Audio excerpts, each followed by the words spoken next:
एखादी गोष्ट आपल्याला खूप दिवसांपासून करायची असते, पण ती आपण आज करू, उद्या करू असं म्हणत ती आपल्याकडून राहूनच जाते.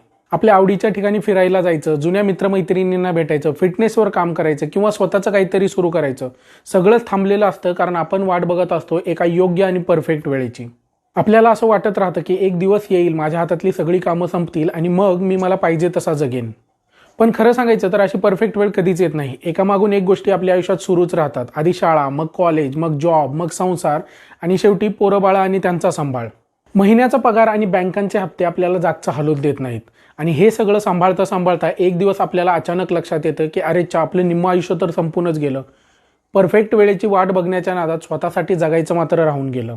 पण एकदा निघून गेलेली वेळ आणि निघून गेलेलं वय हे काही परत येत नसतं. त्यामुळे आपल्या स्वतःसाठी सुद्धा वेळ काढायला शिका.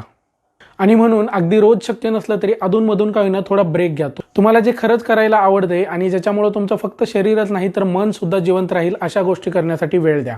आणि हे विसरू नका की परफेक्ट वेळ कधीच येत नाही, तर ती आपल्याला स्वतःसाठी तयार करावी लागते. हा रील जर तुम्हाला आवडला असेल तर जास्तीत जास्त लोकांपर्यंत शेअर करा. धन्यवाद.